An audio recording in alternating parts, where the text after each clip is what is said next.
Hey, it's your boy Easy. Oh my God, it's your boy Ryan. What up? And you're listening to Turtle Soup. The worlds, the universe, the galaxies, everyone. This dimension's Every bit. only community-supported podcast, YouTube channel conglomeration dedicated to the ongoing journey of the Teenage Mutant Ninja Turtles, all the way from the beginning until I astral project specifically as a mad ball.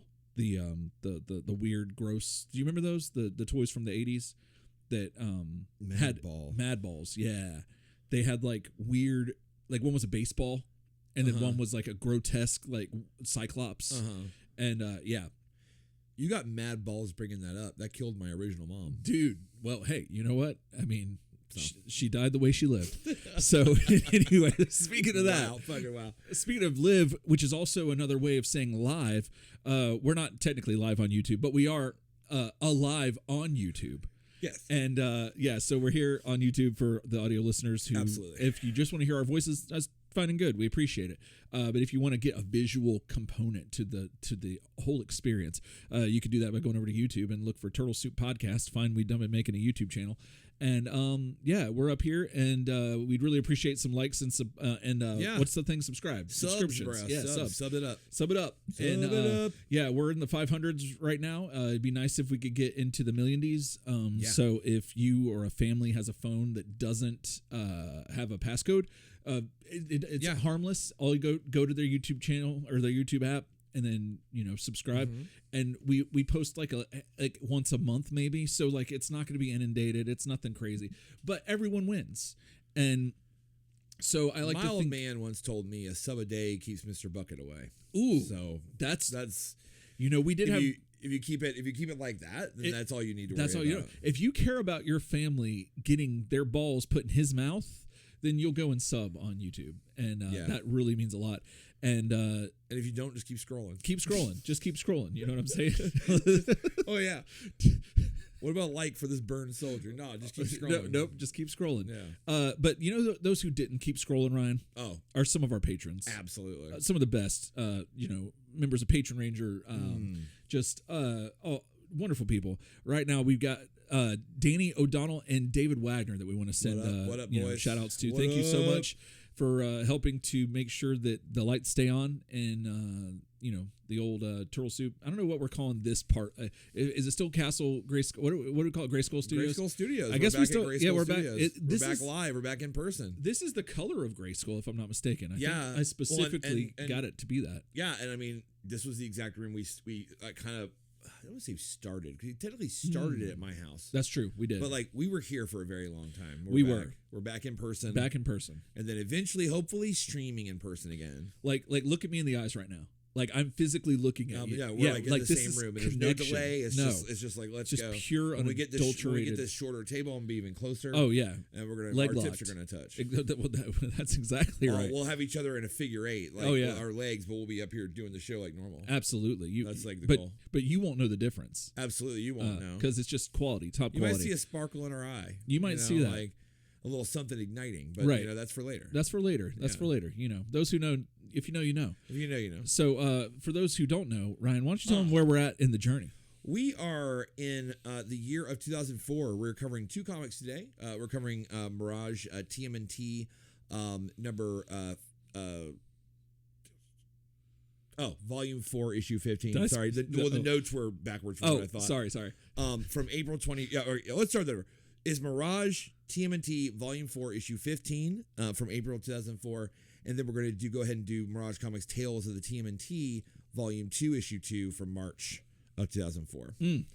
So a couple of cool issues. Oh, and we're excited about it. But I'm excited to hear about what you've been up to, Eric. We've been up to a lot of stuff together lately. That's the thing. It's like it's a little bit like, where's the mystery? Because like a lot of what I got to talk about is stuff we're doing. So. Right, exactly. That's kind of where I was when I put that in the notes, and I was like, oh yeah, we're just working on music, which you know. Yeah. And then just been you helped me the other night. You came over and we were gonna work on music, but we ended up trying to ghost hunt. We were literally ghost hunting like electromagnetic interference in microphones. Like it felt like we were a ghost hunter. It was crazy. And so. Yeah, so we've been doing that to try to because I filmed a whole thing for a new segment on my Easy Opens channel where I'm going to be deep diving into record labels and kind of going through their history and then going through the discography of what they've put out. Yeah. And so I filmed like a whole first segment, and then I was like, oh, I think I hear this thing, and I had Ryan listen to it, and he's like, I don't think anyone else is going to notice this, but we notice it, so we wanted to get to the bottom of it. And yeah, so it's spooky. It's electromagnetic interference, or EMI for short, that ghost hunters use. You know, they're like, we have the EMI detector. We're going to detect the fluctuations in the electromagnetic field, and it's like, okay. But with microphones, what's interesting is microphone capsules pick up electromagnetic interference that we can't hear. Mm-hmm. So we're like running around the room. I'm pointing the mic at different things, getting all kind of weird ass sounds, but not what we're looking for. And then we found that it's just in the entire room and there's no known source. So it's like something electric. It's something like maybe the 220 that's powering the the AC unit that's outside is like in the ceiling or something, and it's just like blanketing us. But if we keep the mics off axis from it, we don't hear it at all. So anyway, that's we had a ghost hunting adventure, because all the lights were off. Mm-hmm. You know, we were like, wait, listen to that, and it's like, that's not it. Yeah, no, but it's really fun. It's real fun to put up microphones that have like really good microphones to different signal and different things, and you realize that there's sound happening all around you all the time. Oh yeah, you just can't hear it, and it's kind of scary, but you know, it's okay. Try not to be too scary at the beginning of the show. No, we won't freak everybody out. Wait. You gotta wait. But we've been working on music, and we've been getting things moving and grooving here in the back in the lab with pen and pad. Live sound. We've been doing a lot of live sound. We've been doing live sound. For those in Tampa, if you haven't been out to Sunray theaters, they are attached to or behind, depending on how you want to. Yeah, they're behind the dying mall. Yes, University Square Mall. They are a really cool joint. Really good food, pretty reasonably priced. You get served food at your seat in the theater, which is pretty badass. It's awesome at no extra charge. The entire like lobby / like kind of where you order food is all done up like Pee-wee's Playhouse, and like literally they have cherry. Yeah, I mean, as a full size chair you can sit in. So absolutely. I mean, like that's the thing. But we've been doing live sound primarily in a theater, which has been really exciting. Shout out to Craigie Gravy, who's booking the shows over there. They had an Empire Records night on Rex Manning Day. Yes. So they screened Empire Records and then had a band go on beforehand, which was really cool. And then they did Idle Hands on 420, and they had two bands play before that. So it's been a lot of fun running the sound, and in a theater especially, it's neat. Like definitely. A movie theater. Yeah. Because we've done shows before and we've done different things, but like not in a movie theater. And so I don't know. I really enjoyed it. Now this is the same theater that had us guest, which I wish we would have filmed more of. I think Shannon filmed some of it. My wife Shannon. Yeah. I got to get that and see if I can post it.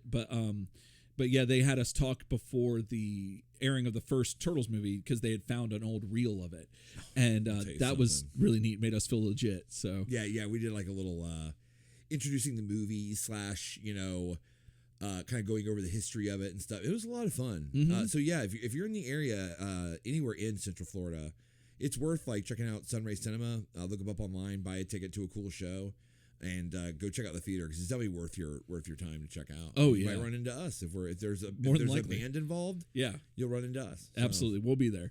And so that's what I've been doing. You've been doing anything else other than what we've been doing together? Honestly, like that's it. Like I've been it's mainly been that, which has been amazing. Yeah.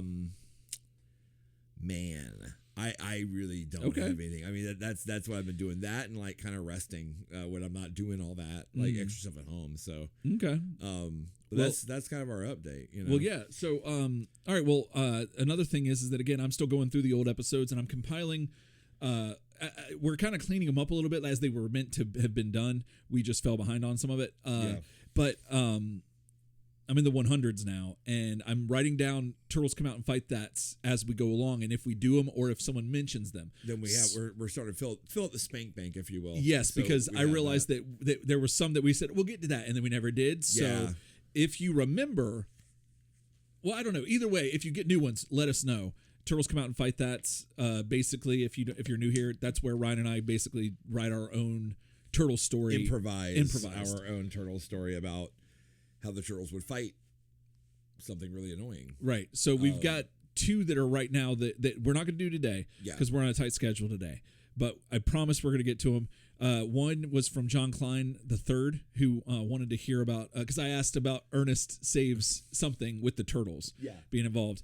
And so he put up, Ernest and the Turtles Save Easter featuring Usagi Yojimbo. I like that. And so that's really fun. So we'll get to that one day. And then we've got M. Wilson came in with Turtles and Ernest Save Movie 3. And so that's going to be an interesting one too. So that will be interesting. So we're going to get to those. But again, if you have any other ones, let us know. I'm compiling my list and I'm going to check it twice and going to see which ones we got to, which ones we didn't. Yeah. And so there's that. And then also really fast, patrons, you're going to see a return of bonus episodes very soon. We have devised a really cool thing we want to do with them. I don't want to spoil it here yet, but we'll talk about it more later. But if you are not a patron, there are still a ton of bonus episodes that are up, that are accessible. I think like over 100, at least over 80. I know that much, but I'm pretty sure it's over 100. At least 30 minutes apiece. We have been slacking on getting new ones going, so we obviously appreciate our patrons who've dealt with us there. But yeah, we have a cool idea for how to knock those out and how to make them kind of fun. So stay tuned. Yeah, and again, since we're on the patron train, I started work on new magnets. So I think the magnets are done. I just got to press them and physically make them. But then I started work on the new sticker that we got coming out for our patrons. I'm excited about that. That is, it's basically going to be I saw a student driver bumper sticker and it said "Patience Appreciated," and I was like, oh, we need that to say Turtle Soup Podcast, Patience Appreciated. So we've got a new sticker that's about to come out, and so again, we appreciate your patience, and and we appreciate your patronage. How about that? Woo! So anyway, well, I think that about gets us caught up to actual content. To actual content. Not a lot of garbage for the Trash Pandas, but you know what? Like, we're moving right through. We are into the content. So do you want me to take the first half, you take the second half? Which one are we doing again? We're doing Tails or Mirage? No, the Mirage. Oh, okay, let me load that while we're doing that. You can keep talking. I don't care. It's ladies' choice. Yeah, I'll do the first half of this. Okay. And we'll just see what Tails does from there. Okay, that sounds good. We're back on the kind of like, we're in person kind of freestyle. Exactly. Style. Yeah. We currently have a lot of tech between us, but I think as we evolve the setup, I want to be very close. I want to have an unobstructed view of Eric. So we're working on it. So that we can riff. You know what I mean? Like, that's what we're doing. And then, we've been doing this mainly on Saturdays. So going live again on YouTube would probably occur on Saturdays. There's also a potential for Thursday night because we get together Thursday nights too. But I'd love to go live again. But right now we've kind of decided to back off on doing live and trying to get back in person for an eventual in-person live. So we're kind of transitioning. Because we've done the show remote for years and years. I mean, kind of since like right after the pandemic, and I think we've got a lot of good stuff done, and I love the live streams, and everybody who came out to the live streams are like fantastic. Like absolutely, they were like the highlight of my week. But then we started kind of realizing like, okay, hold on, we're getting a little burned out on doing the live streams, plus like some of the technological issues. We felt like we're kind of like making the podcast itself suffer a little bit, where it was like, okay, so let's reset. So we took a little break and we're like, okay, like this is what we're going to do. Right. Like, we're going to go back to live. We're going to kind of, a live, in the same room together. Yes. And then recording. And then we're going to go like, okay, now that we're all in the same room, let's try to go live stream again and stuff. So just to give you guys updated, that's kind of the behind the curtains, like housekeeping part of things. We appreciate your patience again. We're putting out one episode a month right now, but we hope to be putting out more. It's just we're finding our new balance. Oh yeah, like Eric's favorite shoe brand. Oh my gosh. So that's what we're doing. Exactly. Damn, got me. Okay, so ready to get into the content? I think so. Okay, this is Teenage Mutant Ninja Turtles. This is Mirage Volume 4, number 15. Cover date April 2004. Stay tuned at the end of this issue for a surprise from one of our listeners. You know what I'm saying? Oh, yeah. He makes a little appearance at the end of this issue. $295 US, a whopping $419 in Canada. Eric, what do you think about this cover, buddy? I love it. I love the coloring. It's got that. It's in keeping the theme with like how all of their covers have that sort of airbrushed or digitally like kind of augmented cover art, and it pops off the shelf. It looks great. It looks fantastic. The colors are great, and then it's Velociraptors jumping at an Utrom in a android body, and then Donatello, your boy with a stick, taken after. You told me the other night it's not FDR. It's TDR. Teddy. TDR. No, his middle name wasn't Delano. Oh, it wasn't. They didn't share the same last name or middle name. Oh, my bad. No, Teddy. I don't even know what his Teddy Roosevelt's middle name was. He was such a real man. He probably didn't have one. Or was it Ted E. Roosevelt? Oh, was like that Chuck E. Chuck Cheese, E. like Entertainment. Charles Entertainment. Yes. Oh, Teddy Entertainment Roosevelt. Yes. Oh, let's that go. was his name. Your boy was very entertaining, by the way. I'd so say. I mean, like that guy was like. You don't tell him to carry a big stick. No, he was everything that like RFK Jr. wants to be. He's Oh, just yeah. not, basically, it's like that's a real man Without that Riz. No, and so, without that Riz. Yeah. So, yeah, but Donnie got that big stick, so he took that to heart. No, he does. He took that personally. And yeah, no, but I think this is really cool, and I'm really excited to hopefully this is in the issue, and which I think every issue, every cover of this series has been in the actual book, so we haven't had an instance where it's like there's no that lion ass cover, yeah, which can be a little annoying sometimes. Oh, absolutely. So, but no, I really dig it, and I'll get to. I think. I was a little critical of the last cover, so this one definitely jumps off the stands. Oh, the last cover was Raphael get on the slab, dirty insulin. Yeah. Like, well, Theodore Roosevelt does not have a middle name. Oh, okay. That I can see.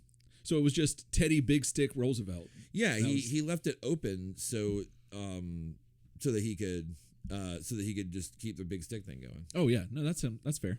That makes sense. So, okay. Sorry, I'm looking it up just to double check. Okay. I don't want to put out the wrong thing. No, false information about a politician. No, he is remarkable. Theodore Roosevelt, one of only a remarkable 19 U.S. presidents who have no middle name at all. 19 seems like a lot. I think it's definitely like remarkable. It's like that many, like 19 out of like 46 presidents, like right. or 45 technically, like did not have a middle name. That's like less than half. That's right, like a little less than half. That's still considerable. What's up with that? Because everyone, it's not like middle names got invented in like 1950 or something. I mean, like they've been around forever. I'm pretty sure my wife doesn't have one. Yeah. You're pretty sure your wife doesn't have a middle name? I know that my mother-in-law wanted to name her something, but I don't think it made it to the birth certificate. I don't think it's official. So we know what the intent was, but I don't think it made it to the actual document. Funny. That's funny. Yeah. I don't know. I mean, I don't think you're required. To do it. But if you're ever going to be a serial killer or assassinate someone, I mean, having a middle name is like really important. Yeah, she was kind of how that works. She was kind of bummed about that. It was kind of like when I found out that like I can't hurt animals, but like I wet the bed till I was 14 or 12, and then you're cut off at the pass. You're like wetting the bed. Head trauma. The next is head trauma. And the I had next those. is like hurting animals. Can't do it. And then I get to do the fun part. Right, exactly. And you couldn't get past that step. Yeah, you must hurt this many animals to hurt people, and I couldn't hurt any. Yeah. So yeah. So she kind of felt the same way. I got past that. I got past that element. My big thing was the smell. That's your big thing with everything. Yeah. Yeah, that keeps you from a lot of things. I'm a failed killer. I was like, ugh. Yeah. Ugh, no. Like, you tell me they poop themselves? Like, yeah. Get out of here. It's nasty. Yeah, exactly. Ew, no. No, this isn't like they do it in the movies. No. Yeah. But yeah. Okay. So issue. I like the cover too. I was, like I said before, I was a little critical of the last issue because Raphael Dingle, Dirty Insulin. I was a little bit like, that cover doesn't like. I don't love that cover. This one jumps off the stand to me. And again, like you did say earlier, you're right. Not lying. Not lying. No lies. No lies.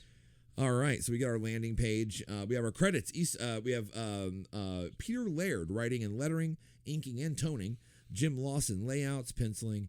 Eric Talbot inking. Michael Dooney on cover painting, and Dan Berger on production assistance. So we open up with Easy Rider. Slow Ride. Take it easy. I gotta admit, I mean, they spent a lot of time on this image, and I really like it. I kind of love it. If one of y'all want to get this tattooed with like me and Ryan on the turtle on the bike, nice. or both of us holding on to Michelangelo, yeah, I think that'd be fantastic. That'd be more fair. That'd work out better for us. But yeah, it says Route 101, New Hampshire, and just to get you up, all the turtles are in different places right now. Would this be a so basically? A little bit. Okay. This would be a little bit of a so basically. Okay. So all the turtles are in different places. And they're all being, and I think that the book just, this is like a pre-review of this issue. It's kind of cool because like they spend this issue just checking in on everybody. Like there's new things developing with everybody, which is super sweet. So this is Michelangelo with Regenta, who is a visiting noble from a sauropod race that is not necessarily Triceratons, but they're kind of adjacent. They consider themselves like a higher evolution. They're aware of the Triceratons. They're aware of the Triceratons. They're like they call them kind of their like less evolved cousins. Yeah. You don't know if that's actually like empirical, like scientific fact. Like if everyone kind of agrees, like yeah, they are like you evolved out of them, or whether it's a little bit of that high-minded, like kind of like they're not us. So like a little bit of propaganda. They're lower. They are more martial and more aggressive than Regenta's sauropod race. So like that's a little of it, I think. They're kind of like you're the Mongols, and we're like the Europeans. Like we're above you here. You're still living in tents and like whatever kind of versus what we're doing. But I would love to get the Triceraton side of the story at some point. Right. Like, and Regenta is a title, but like it's kind of like princess. Yeah. Her real name is Seri, Seri, but Mikey refers to her as Regenta. Yeah. Just saying. So remember last episode with this situation, she's basically like, I want to get some food like I used to get on my planet, which is some old ass crabs and lobsters. And Mikey's like, we got those. So they haul ass. So now they used to have that security detail on the super stuffy, but now it's just Regenta and Mikey on the bike. I'd be remiss to say if I didn't say that the brand of the bike is a Moto Guzzi, which is a Guzzi reference. Laird's other his other transportation. Yeah. Besides the Segway, Laird's other comic project. The Guzzi and stuff. So I wonder if he calls the Segway the Saguzzi, like the. You think? You're getting close. I'm getting close. You're getting close to something else, but I think you're on track. I think that we're close. So she says like, obviously I'm very hungry, and I love this line. She's like, I need relief from this motorcycle. Its vibrations have numbed my lumbar region. Oh. And it's like... You said that earlier, and I was like, where is that from? And I forgot that. I just dropped it. Yeah. Just numb my lumbar region. So they roll up to this restaurant called like Route 101 Sandwiches and Dairy Bar. And he's like, Mikey's basically saying like, yeah, like, I mean, dude, like I got all the food here. Like they got some lobster, which is legit, but like also some other crap. And like, you haven't even had this food yet, bro. This is like amazing. And she's like, oh, okay, like that's all good. But Mikey does warn a couple things. Like, first of all, these people are like kind of like people from like, more of the rural New Hampshire. So like they don't necessarily like not the royal Not New the Hampshire. Royal New Hampshire. They would get rural. it, but rural doesn't get it. No. So he's basically like, they might not be using all the royalty, the right proper addressing and the respect because they just don't know and it's all kind of alien to them. And she's like, it's all good. Like, I've mingled with the street rats, and you're like, okay, Regenta, like you're okay. We get it. So yeah. So they go up and they order. Just kind of a cute scene. It's kind of like a date. Like, yeah. He orders. The order is 2 clam boats, 2 cheeseburgers, hold the mayo, 2 chicken sandwiches, and a couple of garden salads. And he's like, I'm like laying out the sampler for you. You know what I mean? Like, we can do what we got to do. So they sit down, and the rest of the conversation they have kind of relies on, it kind of goes to Raph Mikey kind of explaining that, like, when the turtles were younger, they couldn't be out in public. Like, before the Neutrons came and like dropped like an actual artificial island in the Hudson and was like, yeah, we're all here now. Deal. This is the bulk of what we covered on this show. The turtles were like, strike hard and fade away, right? They were like, I can't, like, let's strike hard and then get into the night and then fly in our turtle blimp. Yeah. Like the block's hot. Yeah. And nobody looks up. Nobody looks up. Invincible said. So I mean, there's no blimp and you don't see it. But like, and she basically is just a little bit like, damn, for real? Like, that's sad. Like, that's terrible. And he basically like, and I thought this was sweet. He's basically like, no, I mean, like, it was all we ever knew. Maybe that's why it never seemed so bad to me. And he talks about Raphael having a hard time fitting in. But he says, we were tight, my brothers and me, and our father, Master Splinter. We made a pretty good life for ourselves, and we were there for each other. And so it's cool. It's a little bit like Mikey kind of being like, I'm glad I can be out, but like reflecting on like the different like time. Yeah. And how Master Splinter really like, you know, like they made a tight little family because they had to stay hid. Oh, yeah. You know? Yeah. And it's neat. And given that, you know, Splinter had passed away, you know, not too many issues ago, that echo is still there. Yeah. So then we cut to the Raphael of it all. Do we talk about this kid? I'm sorry. I didn't think it was ultra important. It's not ultra important, but like, I don't know. You know how eyes have been a big feature in these books? Yeah. Like there was the thing where you told me that I don't think that's that one Utram's eye. I think it's someone else. And I was like, oh, and I hadn't even thought about that. Yeah. So then you got me thinking about eyes and looking at eyes and stuff. Yeah. So there's a kid they're having a pig. They're eating their food and they see a family and he's trying to explain to Regenta that like, you know, this kid is just like thinks we're a cartoon character. So he makes faces, makes the kid do whatever face this is on screen. It is ridiculous.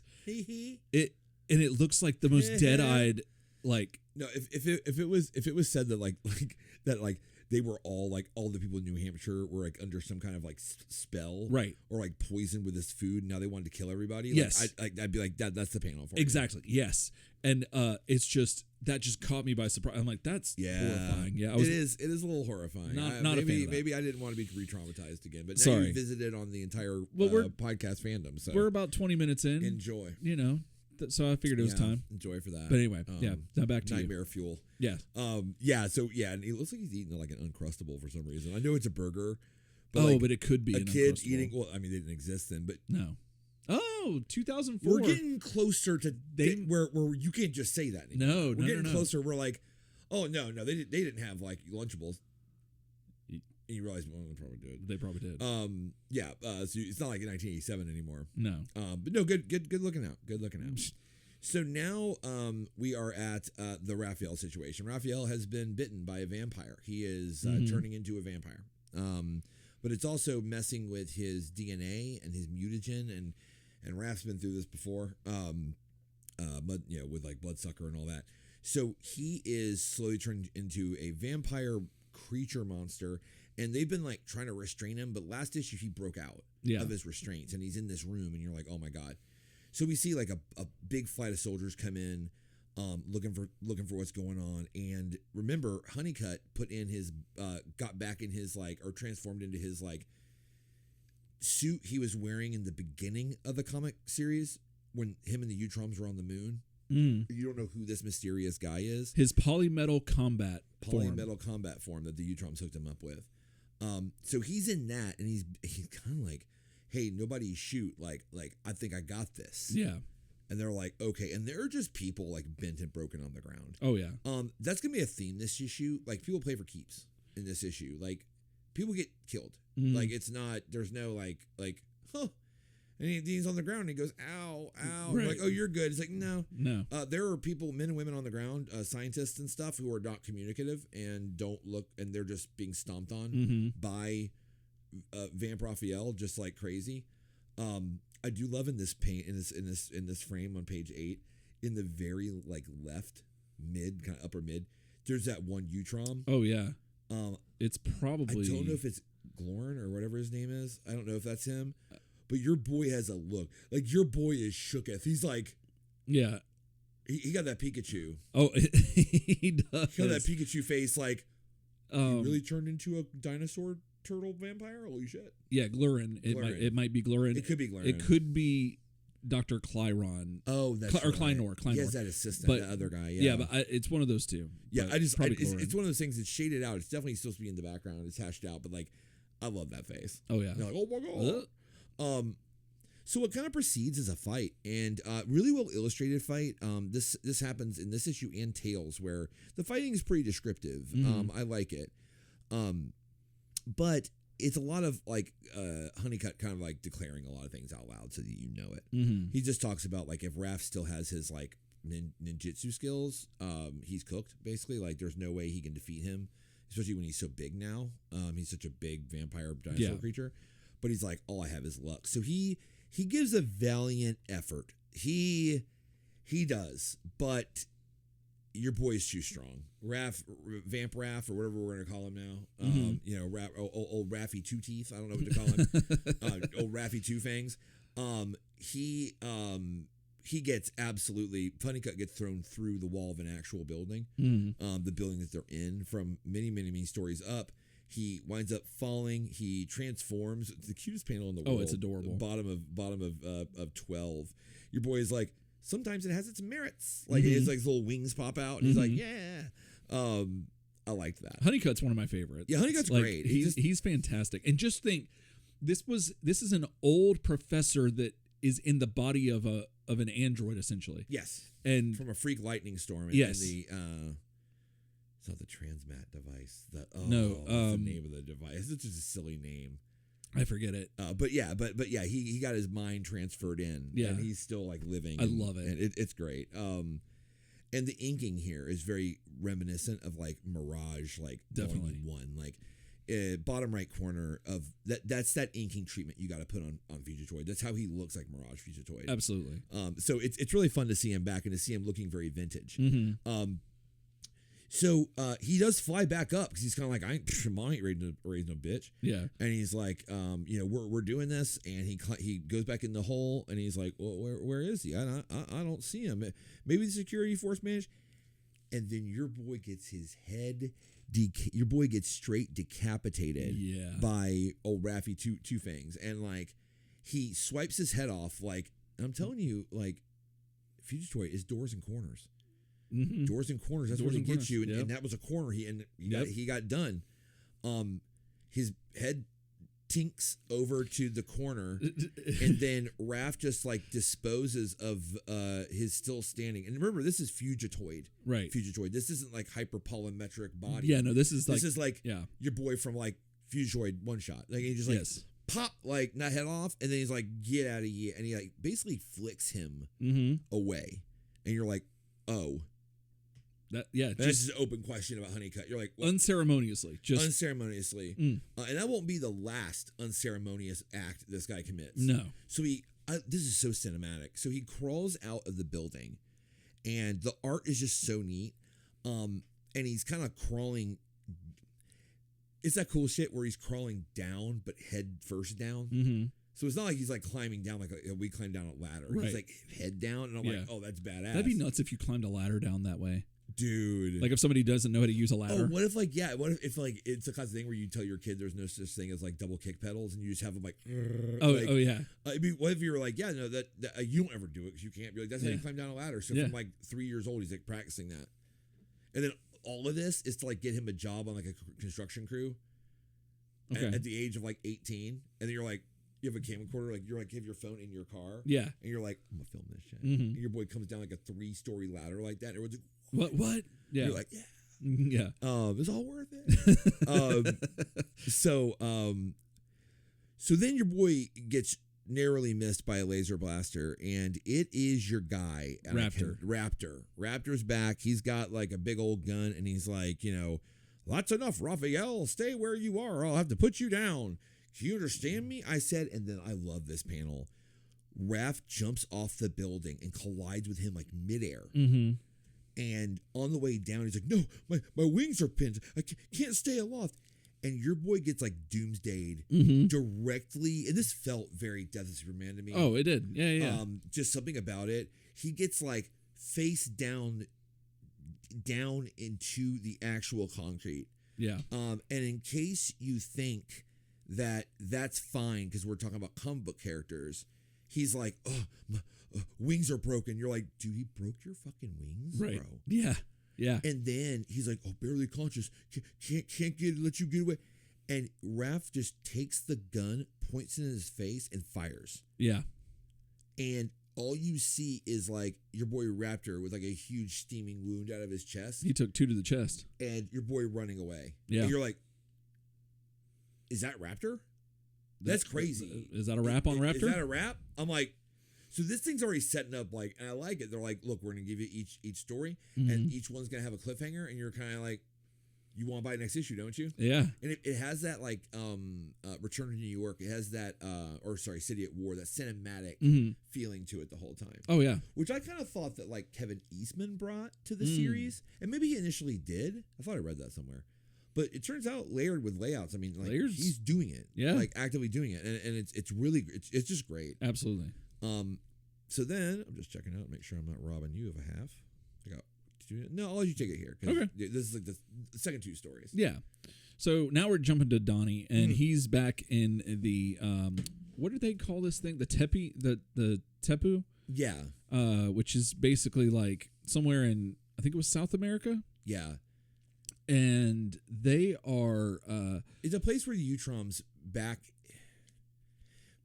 in history, back when it was the TCRI days, when they were trying to develop their like transmat and their like drives to get out of there, they wound up basically ditching a bunch of like kind of highly radioactive like isotope shit out there, and they were like, we really want to clean it up. They're like, we'll come back to get it. Then that whole ass had to come back. Well, it's been a really long time, and they're trying to go do the right thing, but the jungle's weird because that stuff's been sitting around there. Right. And then if you don't, and then a little bit more so basically, the whole series, I believe, started in this scene. Yep.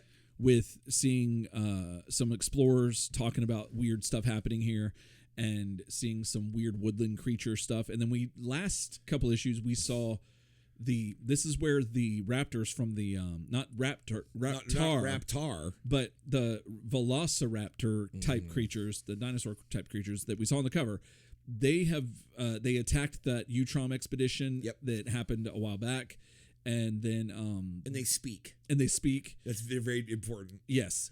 And this expedition with Donatello is to come and investigate what happened in that last excursion. And so, and then leading up to this, they were attacked by the Velociraptors. No, not yet. No, not yet. They were attacked by the woodland, the wood people, the woodland character that speak in like weird glyphs, right? And they've been around, and it has reminiscent elements of Utrom technology of some sort. Yeah. And so that's where we're at. And so Donnie's there, and he's got some other of the Utroms with him. And they're like, oh, you hear running water. And it's like, oh, it must be the stream we observed from the air. You know, this is cool, but it's a good place for an ambush. Let's be ready. And Donnie's like, okay, I'll go first. You know, whatever. And I'll go. And he walks in, and then we get the cover of the issue, which is fantastic. Yeah. So you got the Velociraptor type characters jumping out, and they're like, oh, green meats. And they're all about eating and consuming and stuff like that. That's all they talk about. Yeah. So Donnie's able to knock him in the jaw, and he's like, hey guys, you got guns, start using them. So do you think the shoot them do you think that's shoot shoot do you think that's a reference to that? I had not thought about that. Oh my goodness, you just broke my brain, because like that was, it could very well not be, but it feels like it's an homage to Jurassic Park. I think it is an homage. I would expect. Why would a turtle say shoot them? Why? They don't. That's not really how Donnie especially would talk. No, that is exact. I think you're exactly right. Yeah. That is fantastic. There was a Jurassic Park arcade game, and I would yell that out all the time to my friends that were playing. I was like, shoot her. Is that the one they had at like Chuck E. Cheese, where you were like, there was that one level where you were like running from the T-Rex and you were like back there with the gun. And I think it was that one. Yeah. That game, dude. That game looked like a 4K movie when it came out. We're like, what? Right. Oh my god. There was. It was. I'm really there. It was very reminiscent of this other arcade that Shannon, my wife Shannon, and I, on our second or third date, we went to Chuck E. Cheese for her nephew's birthday, and we saw this arcade, and it said "Let's Go Jungle," but the font made it look like it said "Lesbo Jungle." Nice. And I was like, either way, I want to play this. Either way, I'm in. Yeah, I'm totally in. So yeah, shoot gives a different meaning to that. So yeah, but anyway, so Donnie gives a thwack to one of these dinosaurs. The other one of the other dinosaurs like totally eviscerates one of the Utroms. I believe that is Captain. I have his name. It is. It's the Captain. I wrote his name somewhere, but he's the captain, and he is able to get away. But and the others are able to start blasting, and I believe they get a few of them. Like they kill some, and then they stun some, and then they've actually killed some. Yeah. And so like they have to change their settings to kill. Yeah. Eventually, because there's just too many. Right. So they're like, all right, well, let's grab one of each, one alive and one dead, and the 2-pack. Yeah, exactly. And then and the captain's fine. They end up picking him up. He just doesn't have an exosuit. So then they're like, all right, well, we can quickly make a holding cell and in the cargo bay, and everything should be fine, and everything should be okay. We can get them back. Okay, well, let's do this quickly. Because there are likely other mysterious beings lurking in the Tepui, and your blasters may have drawn their attention. And we see these weird creatures that. Well, it's actually you and me, our cameo.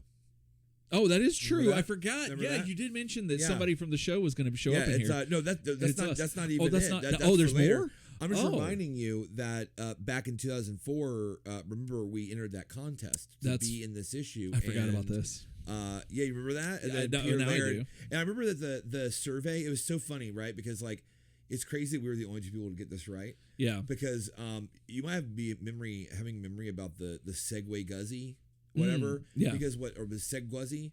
What happened was the survey that we filled out by mail was 2 questions. One was like, are Segways cool or not? And we said cool. Yeah. And then the second one was like, Segwuzzy? Right. And we said, fuck yeah, or something like that. Yeah. And we were the only people to win. Yeah. I think I said affirmative. You said affirmative. Yeah. And then I wrote fuck yeah, and then I erased it, but I erased it enough that like Laird could still see it.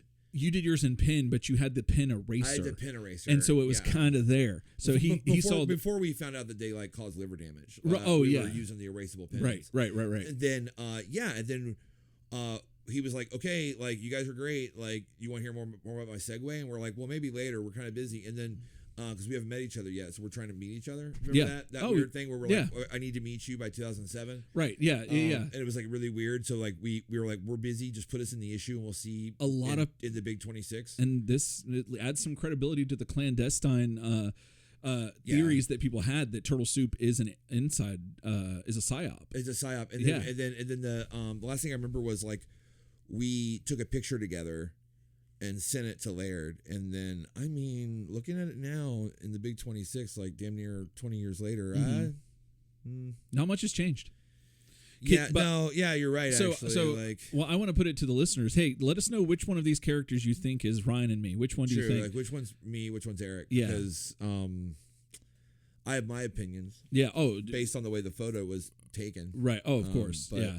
It's not the most flattering photo of either of us. No. But it's still nice to be honored and be represented in a book. Yeah, I just wanted to like kind of remind you of that. I appreciate that. I had put it out because of the unflavoring. Well, see, that's the thing is you were buying and you were reading Turtles. Yeah. I wasn't even reading Turtles, but I knew I would for this podcast. You were at the time were like really big into contests. I don't know. We haven't talked about this much, but Ryan contest entry guy.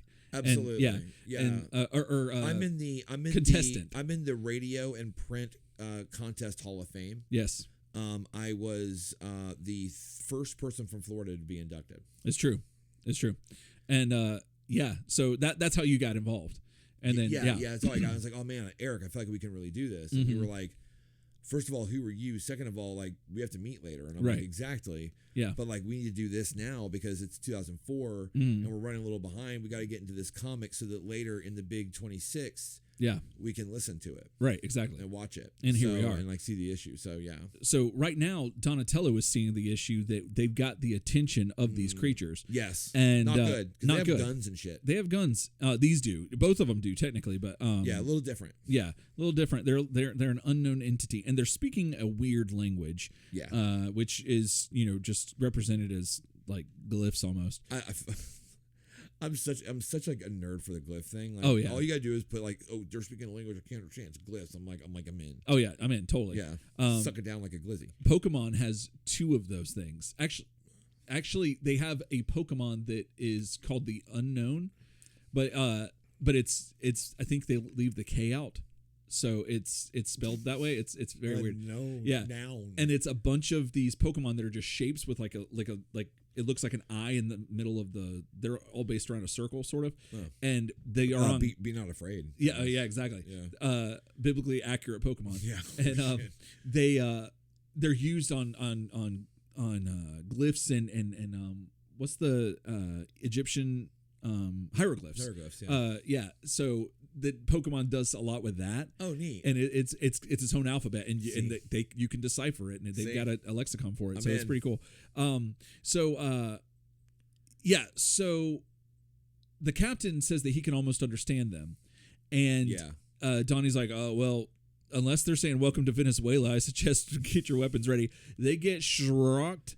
And all of a sudden, there's just a steaming pile of nothing. Like they're just gone. And then you hear more talking that we don't understand. Yeah.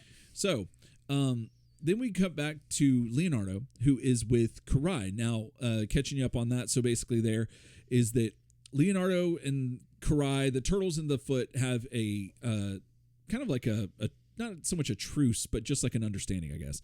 And that understanding goes way back. It does. It goes back to volume 2. Because remember, this is volume 4, but it skips volume 3 mostly. Which is not canon. And is not canon for the most part. I don't think any part of it is canon. And so some parts may have been recognized since now. Right. It's been so long, but like Laird was very much like, we're clamping it off. He says Correct. that in the introduction to this series. He's right. like, yeah, we're starting anew. So,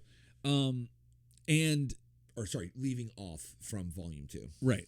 So there's a foot soldier named Cho-Ocho who has history with Leonardo that's somewhere around in here. And then we also have Karai. She told us last issue that there is this warrior that we've seen in some of the endings of some of the comics that we've been leading up to this that looks like from a future time. He's got like a... it's like Galactus. He kind of has a Galactus Aztec kind of look to him. And... they had the last issue had like a huge emblem of or a picture of a penny that said "In God We Trust," but it was Gore. It's Gore, yeah. And so it might be different time, different future. We don't know yet. All we know is that this character or these characters that are dressed like this have been going around and decimating all of the other Foot Clan clans. Killed like all of them in Japan. Mm-hmm. And it turns out, I guess, the New York branch is the last branch. I mean, like, right. They are like damn near extinct. Which is interesting because you would think that the New York one was kind of in a vacuum. It's something to be reckoned with, but like in the rest of the world, it's that whole thing with like, does the rest of the world have ninjas, but Japan's are like the terrible ones that we find out about? It's kind of like that with New York, like maybe, but this is turning that idea on its head, and so, yeah, so this creature, they haven't been able to figure it out. They don't know what its downstairs mix-up is. They can't tell. And so there's a lot of things they don't know. They just know that its swords, like in weaponry, are like advanced. And but they were able to kill one of them and capture and kill it. And so they were looking at it. Well, now we're in a warehouse, and Leo's like, why are we here? Like, is this one of the next targets on the list? Like, what do we know? And she's like, it's complicated. Our analyst, which is funny to think that they have Foot Clan analysts. They do. I really appreciate that. It's a guy in like a button-up white shirt. He looks like a IT guy from like a corporation, but he's got the hood. And he's smoking a menthol. Yeah, and he's got the hood and he's smoking a menthol. And he's like typing on his computer, and he's like, oh, the analyst. So he has like, but it's all like, because it's the past. It's all like Excel spreadsheets. Yeah. And he's like, that warehouse.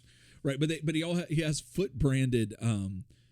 Different things that like calculator and like pencil and stuff like that with a little Foot logo on it. Hell yeah, dude. So anyway, they said that several different locations could be hit next. We could be cooped up in this duck blind all night while the Warriors attack another site. Yeah, Leo's kind of skeptical at first. He's skeptical, like, come on, and he's like, "What's in these boxes?" Like, there's a bunch of boxes everywhere, and she goes, "Nothing of great interest or relevance.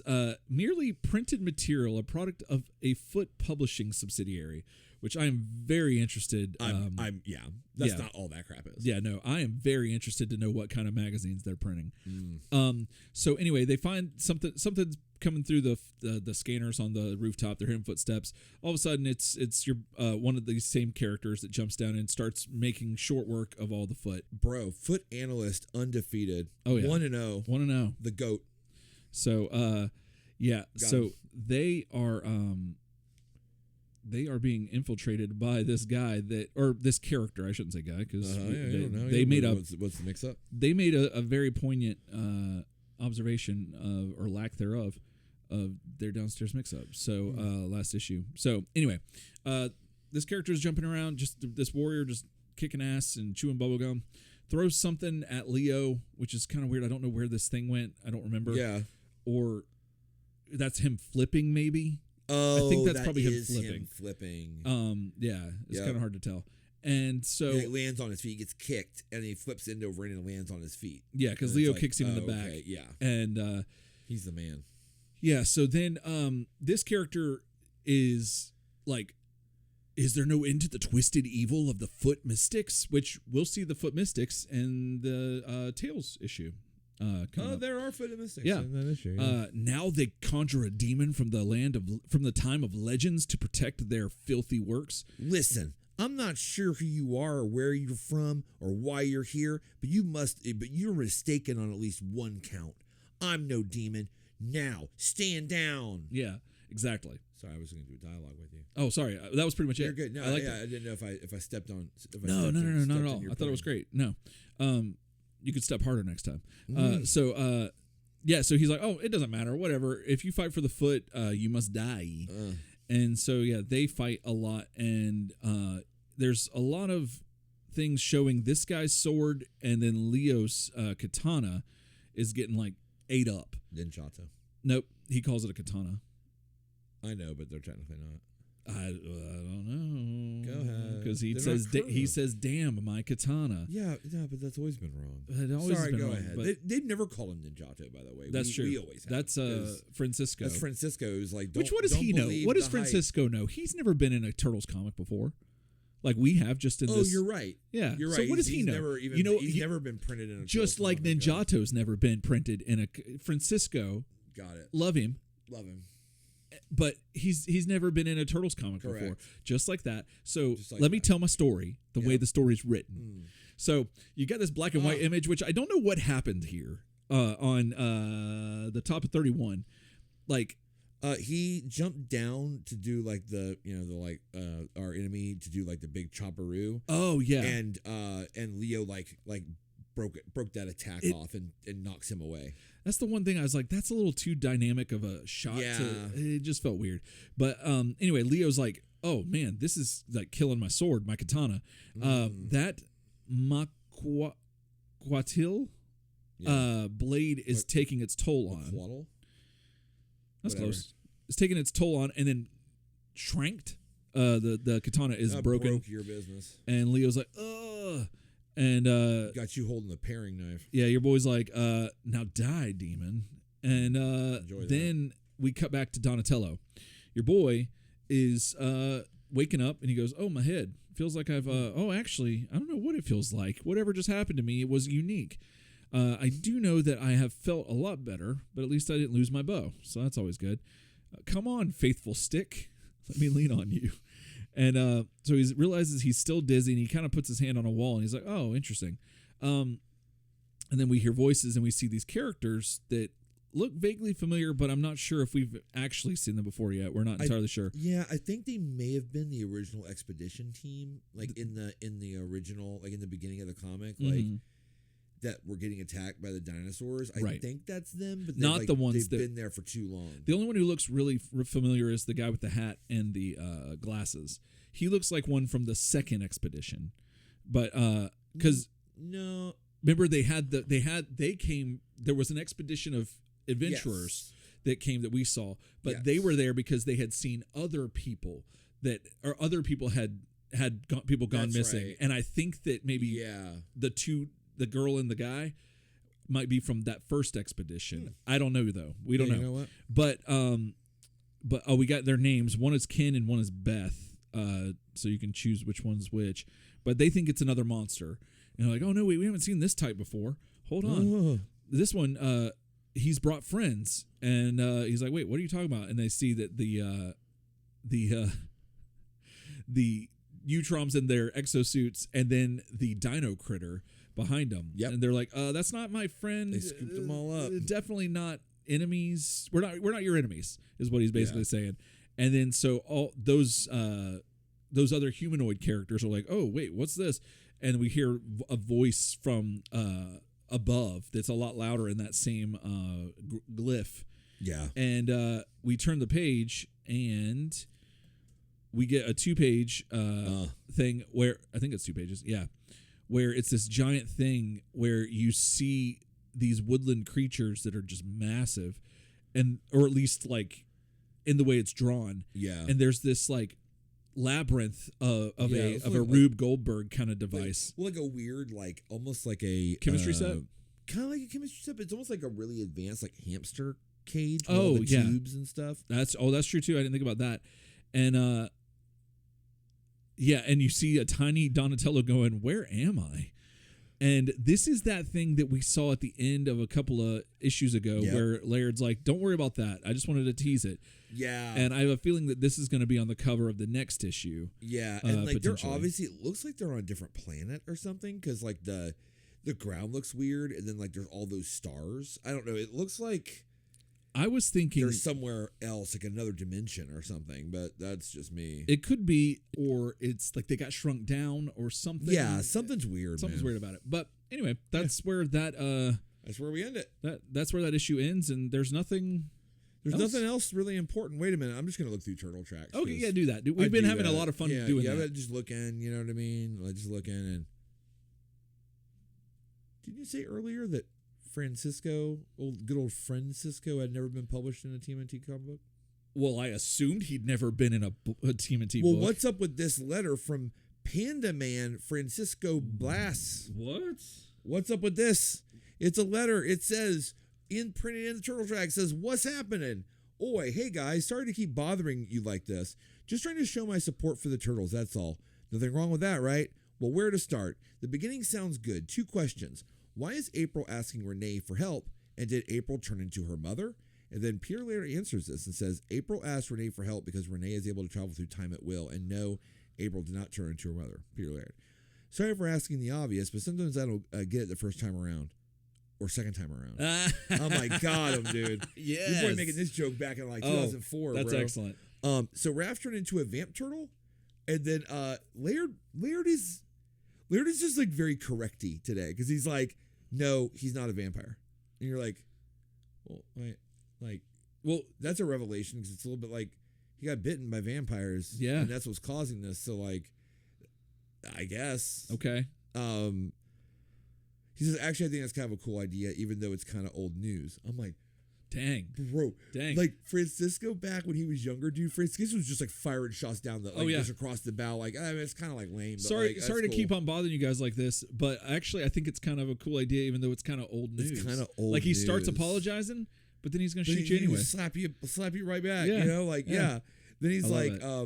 let's see, I can only wonder what's going to happen to Honeycutt, Glurin, and the other scientists when Raph busts out of the cell. Well, I can tell you this, but Honeycutt loses his head. Yep. And not in an attitude way. Let's see here. Makes you wonder if the others know about Raph's condition. So what's happening with Casey and Shadow? Haven't seen them in a while lately. Yes, the Al Gore coin laughs. Where is he when we need him the most? And I'm like, that's a real one. That's true. Because that's how I felt. Mm-hmm. I still feel that way. I still feel that way. Back to the comic. I don't know what to say about that. Maybe some illegal transmat traveling or something like in that matter. But nonetheless, sounds like it's going to be an interesting side story with Leo. Well, nothing much else here. I'll be waiting for issue 15 in April. Thanks for your time. Turtle Power. Panda Man. Also, man, we got issue 15. You're printed in issue 15. So. Yeah. There you go. You got him. And then at the very end, just a slight. No, I'm not gonna read. I can't read all this. It's crazy. Laird coming out now. This is around the 2004 election ish. Okay, Laird coming out like, if you want to hear about my political ideas, don't read this. Dang. Okay. And he just is obviously a liberal, and he is talking about right, like lost another one. He talks a lot about flip-flopping and like a lot of political like ads and like, oh, you flip-flopped on this topic, and he goes on for a long time, and eventually he's like, well, I want my leaders to be able to like change their minds, and saying someone flip-flopped is like stupid. And I'm like, I agree. Then he starts getting into the Electoral College and how that's a crock of shit, and how basically, because for our younger listeners who may not know this, the 2000 election was very contentious. There was a lot of BS. There was a lot of Electoral College stuff. There was the Supreme Court weighing in. It happened in our state of Florida. It was the first year I could vote, and I voted for Gore. And I was depending on which side of the fence you're on, the election was stolen by a Supreme Court that was conservative. And and it seems like with the Al Gore coin and whatever, with this 2004 election, Laird is like gloves off. Yeah. Like he's like, I fucking hate Bush, and like I'm looking to get a president again, basically. But you got to remember that this is a man who's been he thought that he had invested in the future with the Segway. With the Segway, and the world let him down. Yep. And he's like, I'm going to have Al Gore as president. I'm going to have this Segway. Yeah. And with Al Gore as president, no one can criticize my Segway. Right. And then he got Bush. Yeah. And then he got 9/11. And then he got the war in Iraq. And then he got everyone making fun of his Segway. I mean, like, that is like the worst possible timeline. And we're a couple of years away from, about 10 years or so away from George Bush and Michelle Obama's relationship, which could move the needle a little bit, back in the other direction. Yeah. So, but he's not there. We're dealing with in the midst of this, and so and that's his character arc. That's part of his time. Joseph Mengele, when he escaped Nazi Germany and the Angel of Death and went to Argentina, he was also nice. He was, and he gave candy to all the kids. No one could believe that he was a monster either. Right. But no, let's just watch this asshole paint.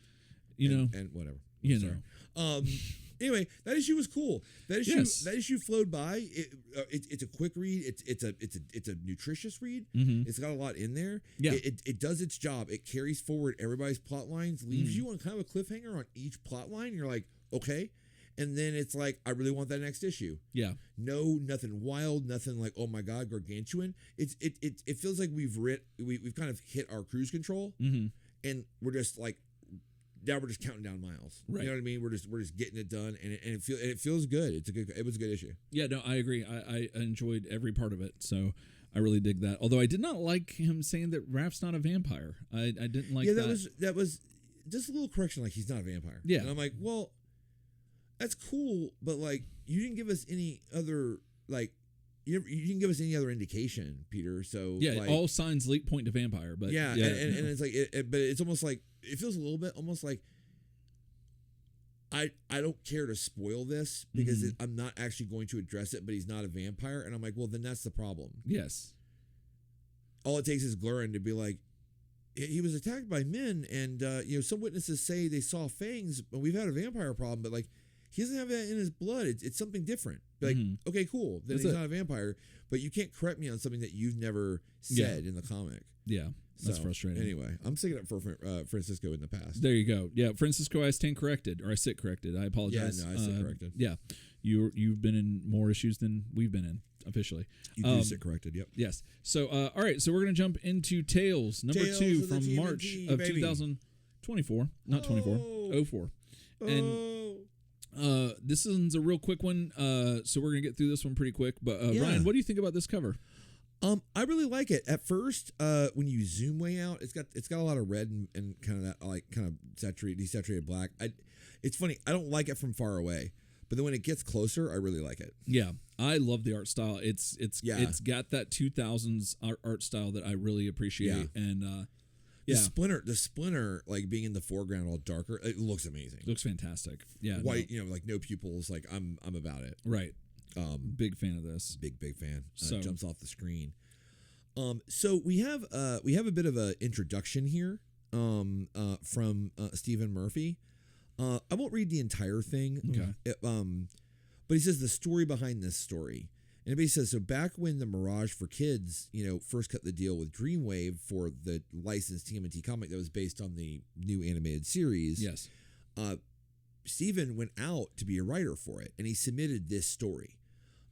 But they went with somebody else who could sell a little more comics, which was Peter David. And Peter David did a great job, but the comic got canceled for 7 issues because nobody was buying it. And Steven kind of like Steve kind of like laments that. He's like, it sucks. But like he has a couple criticisms again that sound a little bit more like you have to read the comics to like get the criticism, which we will. But effectively, he's just like, yeah, like I get it, but like it was a great comic, but it maybe could have been done better to stick around, and that something like the stories were too sophisticated for the younger audience of the show and stuff like that. So he's like, it just kind of, sucks to suck. Then he talks about his convention appearances, and then you can send your fan mail to Tails Mail. Tails Mail, care of Mirage Studios. There you go. Tails Mails. Tails Mail. Anyway, so our credits for this issue is called Seeds of Destruction. Story Steve Murphy, pencils Jim Lawson, inks Eric Talbot, frontispiece and letters Peter Laird, and cover Lawson and Talbot. And you can see it because it looks amazing. So we open up with Leo meditating, and again, the feeling of like Splinter being gone is still a vibe. Like in the current day, Splinter is passed away. So Leo has a thing where he's like, you'd be proud of me, Master, at how good I'm getting at one of your most difficult lessons. And it's about centering yourself, tuning everything out, but then having a dialogue with nature. And then he says, although I realize that this isn't exactly what you meant by dialogue, Master, I can't help but think of you and to share one of your many adventures. And so, little ones, let me tell you a story. And it's a really cool one-page splash, and I really like it. Oh, yeah. Again, Stephen Murphy, I know he's just writing, but like obviously setting things in nature. It's just it's feeling good. So it's Seeds of Destruction with some mixed media, like weird like photograph of a rat. Oh, yeah. Like dark, like it looks like it might have been drawing. I think it's but drawn. It looks like almost like an anatomical drawing. Yeah. It could have been Stephen Murphy's drawing. I don't know. It's weird, but I like it. So this real quick, sorry. What if he's just like really bad at drawing rats' asses, or he gave too much of a rat's ass and he couldn't draw the rat's ass?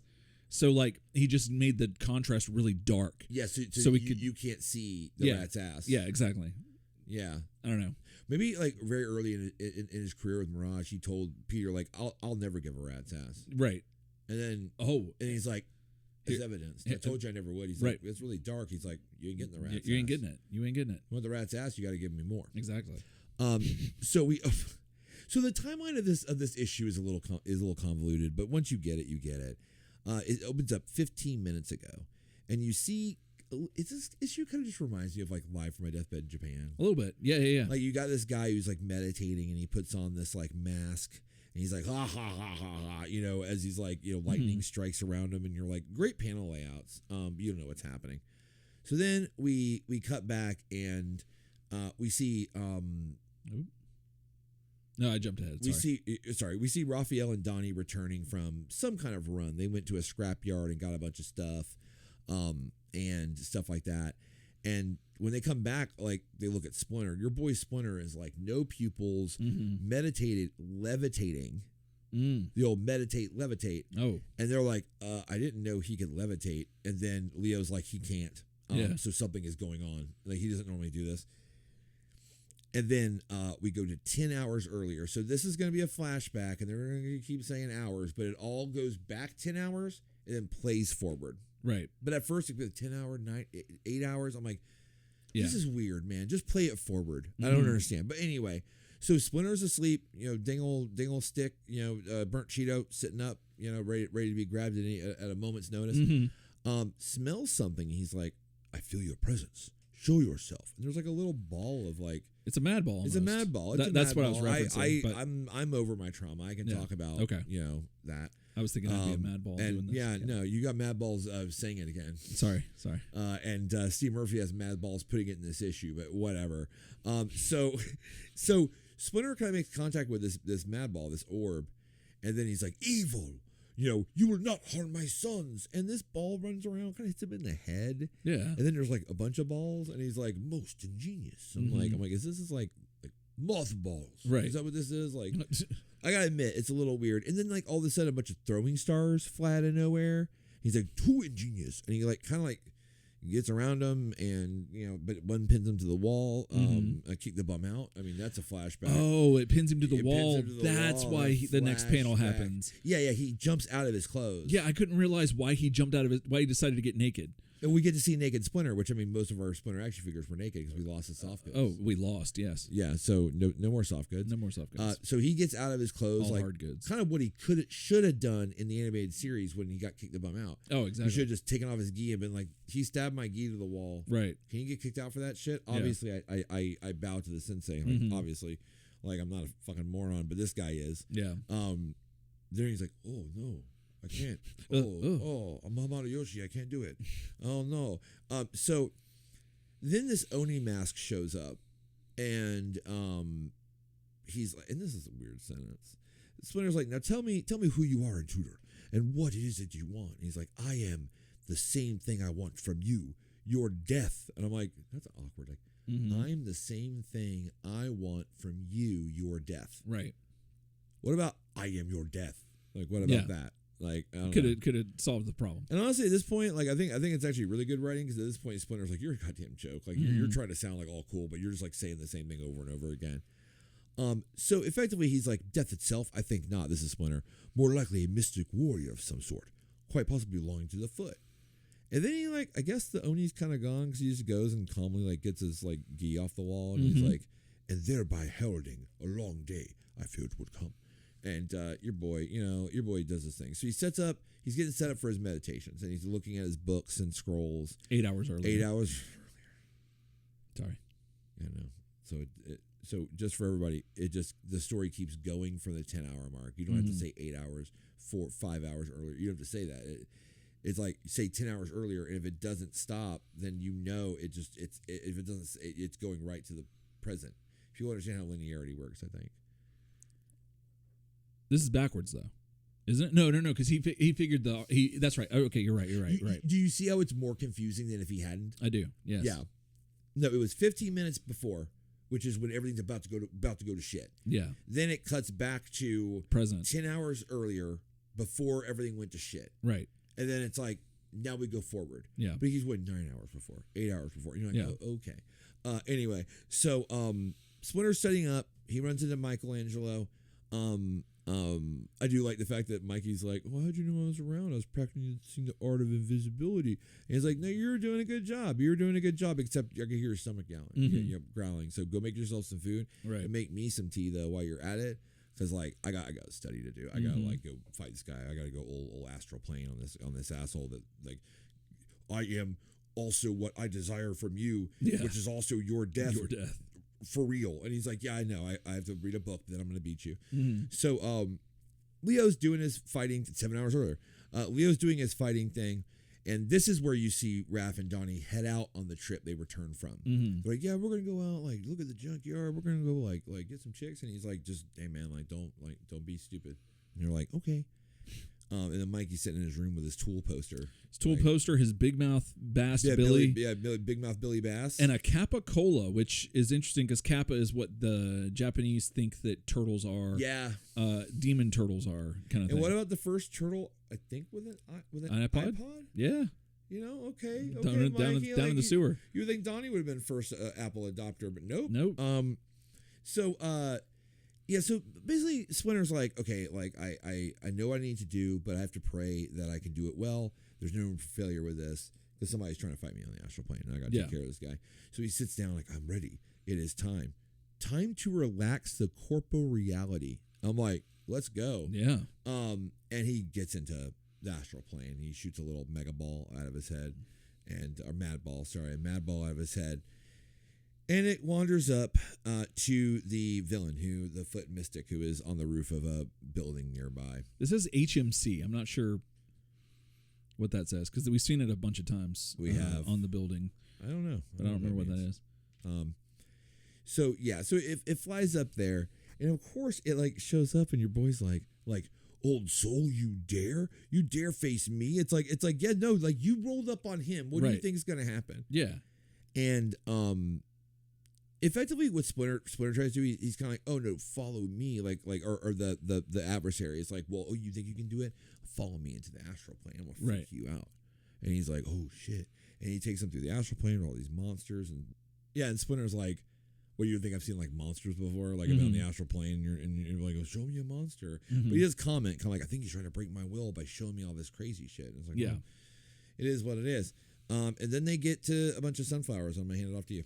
So 1 hour ago, the unexpected of a field of sunflowers, and this will make sense soon. I like how the orbs have like question marks, and they're even surprised and like, they're like, "What's this?" This is growing up, and then one of the sunflower seed like plants grows up and starts shooting seeds at Splinter's little mystical orb, and I love this because this is just weird. It reminds me of old school Mirage. Yeah. And then eventually, I think one of them penetrates Splinter, and it keeps trying to extend itself, but then it overexerts itself. And then somehow, I don't understand how it looks like this character, the foot mystic, rises up with a fist, shoom. And you were warned, little rat. You shouldn't have taken my challenge. And he's like massive, and he grabbed Splinter's it little came orb out of the sunflower like field. It's right. Like, it's really like he's really attached, big. like he's a part of it. Yeah, it's really weird. Calm yourself and prepare for the end as I bring about your dissolution. And then all of a sudden, you see a bunch of little rats running up and down. Splinter like turns into a bunch of little rats. Right. And I'm like, he's awesome. like, thank you for the idea. And no matter what form you take, your defeat is inevitable as, and then as what? The rain. And so it starts raining, and he's like, what? And all of a sudden the ground opens up and swallows the foot mystic, but then he's like, I shall not underestimate you again. Takes off 1 minute ago. How long has it been like this? Oh, 7 hours. And yeah. So they talk about the levitation thing, and something seriously is messed up here. The turtles are saying all that. Now we cut back to the astral plane in the sunflower fields, where you got your boy, the mystic he's got wings now, looking like Buzz Off, and he's like, you cannot separate yourself from the earth. Blah blah blah, all this stuff. But then you got rat-faced dude guy with bat suit coming in hot and just like slings in and says, "Slight my mystical knowledge. I am hardly a novice here. I'm neither inept nor afraid. In fact, I might even go as far to say that I am enjoying this." And so then you get this two-page ass whipping proceeds. Yeah. Like, it's just bad. Yeah, and it's just a bunch of stuff. Your boy wasn't ready. Yeah, and so he's commenting on how Splinter has like foot style, but he's like, but you're not foot. You chose light. Splinter says, I chose light over darkness long time ago, and like you are foot. For darkness such as yours is hard to hide. Ooh. And so Splinter's like so ancient and repugnant, so morally twisted. And so Splinter's just kicking his ass. And but evil is only as strong as one's willingness to surrender to it. And I love that. Got him. So then Splinter starts to become God of Thunder, and he does. He basically picks up Mjolnir and just strikes your boy. So back in the real world, you see that earlier he was eating sunflower seeds. Like he was eating sunflower seeds they didn't announce that, but you can tell and go back and see it. So he's cowering on the ground. And he's like, just all shivered. And you see some more foot mystics and presumably Karai, to challenge the rat. What this guy calls this character, he calls him Mizoko. Yeah, was a fool to challenge the rat. It is the right of the initiate to choose his final ordeal. And he goes, no, I beg you. And this person who looks like it might be Karai, we're not entirely sure. Yeah, it's a female foot operative. Female sounding character. Right. Yes, thank you. One day we must challenge the rat. One day, but not today. And as they're saying this, they kick Mizoko off the roof. Yeah. And so then he's on the astral plane. He's on the astral plane begging. He's like, it wasn't enough to give them my life. Now they had to take it as well. And so he goes, you were a most worthy foe. Farewell. And so they, say their goodbyes and everything's fine. Yeah, and now Mizoko is like actual life. Like his soul is just in the astral plane because his body died. Yeah. You're like, damn. So Splinter wakes up, and the turtles are like, you've been in this trance for hours. Yeah, like it was freaky. Your eyes were all white, and you were levitating and stuff. And he's like, oh, that is interesting. Well, Yes, I'm all right. I'm a bit tired and hungry. So go make me some dinner, and thank you, Michelangelo, for going to make me some dinner. But one request, please, nothing with seeds. And he looks over and sees a sunflower plant. Yeah, he's got a sunflower plant by and him. There you go. Finn. So, so that was the issue. I thought it was pretty neat. That was pretty good. Yeah, it's real simple. It blew my socks off. No, not at all. But it was reminiscent of one of the early issues of Ninja Turtles. We affectionately called our episode "Live from My Deathbed in Japan." Yeah, and it's got that vibe. It does have that vibe. Splinter on the astral plane. Splinter on the astral plane, and which is really cool. And gives us some more a little bit of insight, but not really too much. Nothing we didn't already know about Splinter. So that's cool, but a little bit about like the foot mystics, then that's something we don't know a lot about. That's interesting. Which I am very interested to get to know more of. But I did love the art. I thought the art was really great, especially on the cover, but also inside was pretty neat. And so I really dug that. Yeah, it was okay. Like the art was great. The fighting on the astral plane, when things get like too unrealistic, where it's like, no, it's the sunflower seeds. Now I come out of the ground, but you turn into rats. I'm a little bit like kind of losing it. Yeah, I don't know why when it gets that kind of crazy, or not really that crazy. That just kind of unreal. Mm-hmm. Like it's not like I don't like unreal situations in comics, but like sometimes if you're on the astral plane for too long, it just feels like you're kind of fapping it. Yeah, you're slipping and sliding. There's no traction. Yeah. But I did like the end where it's like, oh no, they kill him, and it felt very like almost like Assassin's Creed, where like you kill the guy, but then like he talks to you in like a vacuum. Oh yeah, and then like you can rescue and you kill him. It felt a little bit like that. Like he had a moment before his soul went away where he was like, wow, they like took my life. Like if they hadn't have done that, I would not have liked this issue. Really at all. Yes, but this the fact pulled that it they together. did, the fact that they did, like he basically he has that last like feeling of betrayal, right? Of like, man, they like took my life, and now I'm just like chilling. Like I gave my life, and they have to take it. Yeah, and it's like, wow. Yeah. So that brought it around for me. Yeah, exactly. Same here.